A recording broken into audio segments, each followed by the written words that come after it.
पहला यूहन्ना 2 उसकी 16,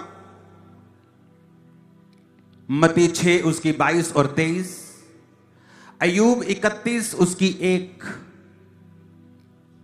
नीति वचन 27 उसकी 20 आयत, मत्ती 5 उसकी 28 आयत। आज के वचन का शीर्षक है मत्ती 6 उसकी 22 आयत का, शरीर का दिया आंख है। अपने पड़ोसी को बोलो, शरीर का दिया आंख है। आपकी स्क्रीन के ऊपर ये मैसेज आ रहा है। आपने एक लैंप देखा हुआ है। ये लैंप का मतलब है कि शरीर का जो लैंप है, शरीर को जो रोशनी देने वाली चीज है, वो आपकी आंख है। तो शरीर का दिया आंख है। The I is the lamp of the body. परमेश्वर ने कहा है मत्ती 6 उसकी 22 और 23 आयत में, शरीर का दिया आंख है। यदि तेरी आंख निर्मल है तो तेरा सारा शरीर भी उजियाला होगा। यदि तेरी आंख बुरी है तो तेरा सारा शरीर भी अंधियारा होगा। इस कारण वह उजियाला जो तुझ में है, यदि अंधकार हो तो वो अंधकार कैसा बड़ा होगा। एक औरत को मैं जानता हूं जो उम्र में मुझसे थोड़ी सी बड़ी थी। जब हम मसीह में आए तो वो भी एक लड़की थी और मैं भी एक लड़का था, तब परमेश्वर में आए। मैं आपको बताता हूं कितना सीरियस है आंखों को कंट्रोल में ना करना। Very serious. ये बात जो है अगर कलीसिया के साथ शेयर नहीं की जाएगी, अगर कुछ चीजें जो कलीसिया के साथ शेयर नहीं की जाएंगी, तो कलीसिया, बहुत से कलीसिया के जो लोग होते हैं, खासकर जो यंग लोग होते हैं या जवान हो रहे लोग होते हैं, बहुत से गुप्त पापों में होते हैं। सामने से प्रार्थना कर रहे होते हैं, चर्च अटेंड कर रहे होते हैं, वो फास्टिंग कर रहे होते हैं, लेकिन तब भी परमेश्वर का आत्मा उनकी जिंदगी में काम नहीं कर रहा होता और लोगों को ऐसा लगता है कि नहीं, मसीह में आने का फायदा नहीं हुआ इनको। लेकिन इसीलिए दाऊद क्या कहता है, मेरे गुप्त पापों से तू मुझे पवित्र कर और मुझे डिठाई के पापों से तू बचा।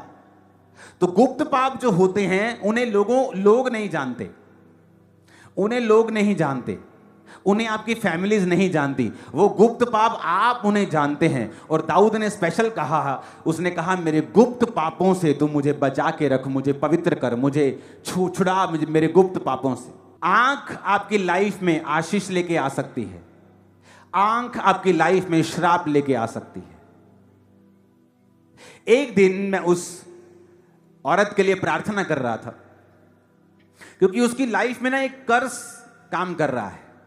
तो मैं बड़ा अंदर से कई बार जब पुराने लोगों के बारे में सोचता हूं तो मैं कई बार उनके लिए प्रार्थना करने लगता हूं कि परमेश्वर उनके लाइफ में ये कर्ज क्यों है, अभी तक ये बीमारी क्यों है, ये चीजें उनकी लाइफ में क्यों काम कर रही हैं। तो कई बार मैं प्रार्थना करता हूं। एक दिन मैं प्रार्थना कर रहा हूं और परमेश्वर ने मुझे एक कन्फेशन याद करवाया। उस लड़की का कन्फेशन ये था कि जब उसके माता पिता रात को सो जाते थे और प्यार करते थे आपस में, अब मैरिड लोग इस बात को समझ जाना, तो वो लड़की चुप चुप के अपने माता और पिता को देखा करती थी। उनके माता और पिता को पता नहीं था कि हमारी लड़की हमें इस नंगी हालत में देखती है, लेकिन उनको मालूम नहीं था। पर वो छोटी लड़की थी, 10-12 साल, 15 साल, 11-13 साल ऐसी उम्र थी उसकी, और वो अपने माता पिता को देखती थी। जब वो बड़ी हुई, उसको नहीं मालूम ये पाप है, अभी वो मसीह में नहीं है, लेकिन परमेश्वर में आने के बाद भी मैंने देखा उस चीज ने उसकी लाइफ को इफेक्ट किया।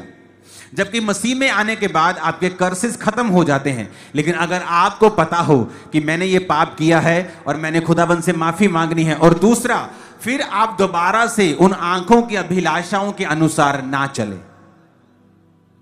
तो मैंने क्या नोटिस किया कि कुछ लोग मसीह में थे, प्रार्थना भी कर रहे थे, फास्टिंग भी कर रहे थे, लेकिन जो पाप बचपन से उनके साथ था, बचपन से उनको तंग कर रहा था, अब परमेश्वर में आने के बाद भी वो आंखों की जो अभिलाषा है वो खत्म नहीं हुई।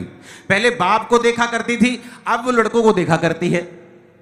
चाहे उनके साथ गलत नहीं है, लेकिन आंखों की अभिलाषा, आंखों का व्यभिचार, ये आपकी लाइफ में एक बड़ा अंधेरा और बड़ा श्राप खड़ा कर सकता है, और आपकी लाइफ में बड़ा क्वेश्चन मार्क खड़ा कर सकता है कि आप क्रिश्चियन हैं फिर भी आपकी लाइफ में ये चीजें क्यों।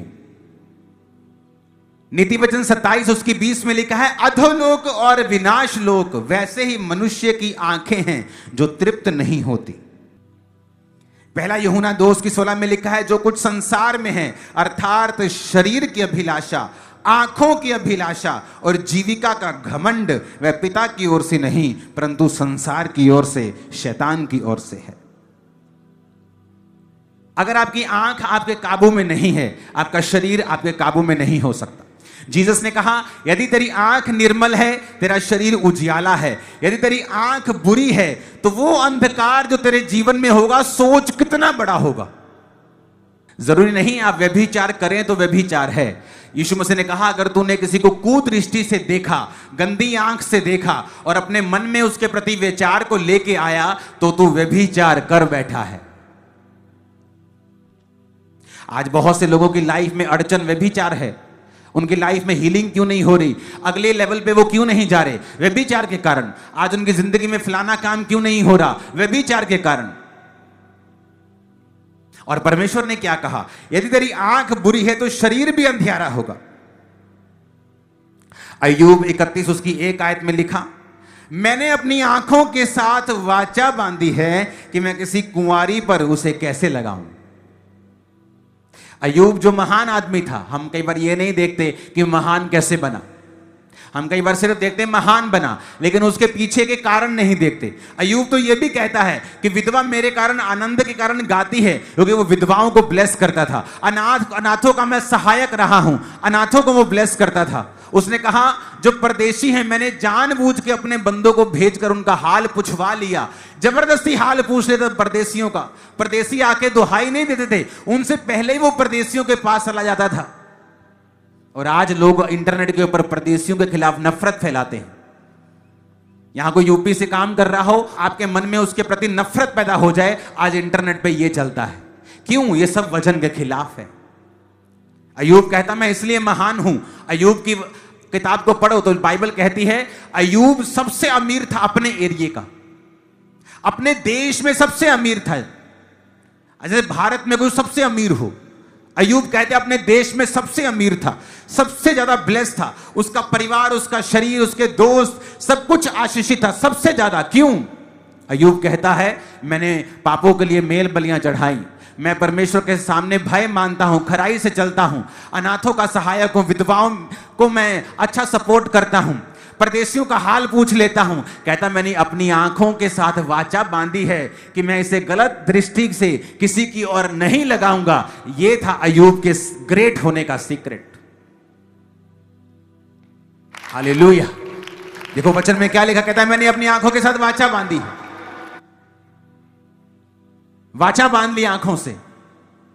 आंखें तो तुम्हारी हैं, तुम अगर नहीं करोगे इधर उधर तो वो नहीं जाएंगी।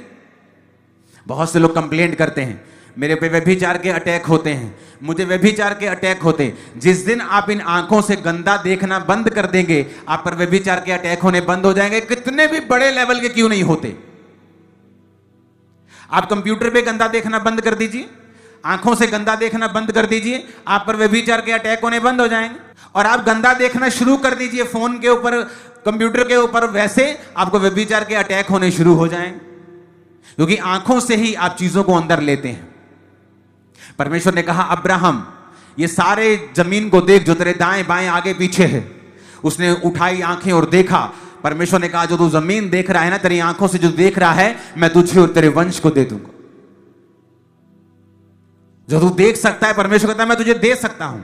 अब देखना क्या है, यह बात डिपेंड करती है। अपनी आंखों से जो शैतान दिखाता है वो देखना है, जो शरीर देखना चाहता है वो देखना है, या परमेश्वर के नाम में अपनी आत्मिक आंखों को खोलना है कि आने वाले 2 साल के अंदर मैं इस कर्जों से आजाद होगा, आने वाले 1 साल के अंदर मैं इस बीमारी से फ्री होकर इस लेवल पे बैठा होऊंगा, आने वाले इतने दिनों के अंदर कलीसिया इस लेवल पे चले। यही वो देखना है। क्या देखना है आप पे निर्भर करता है। कई बार जब आप लोगों के लिए प्रार्थना करते हैं, फिर परमेश्वर का आत्मा पर जाहिर करता है कि देख, इसकी जिंदगी में ये गुप्त पाप शुरू से रहा है। अपनी आंखों से गंदा देखना, कभी परिवार के मेंबर को, कभी किसी को, कभी किसी को, कभी किसी को, और यही चीज शैतान ने उसकी जिंदगी में इस्तेमाल की। एक धर्मी होने के बावजूद भी, प्रार्थना और उपवास का जीवन होने के बावजूद भी परमेश्वर की आत्मा ने उससे बात नहीं की, उसको छुड़ाया नहीं पूरी रीति के साथ जैसा छुड़ाना चाहिए। क्यों? इसी गुप्त पाप के कारण जो घर से शुरू हुआ था आज बाहर भी है।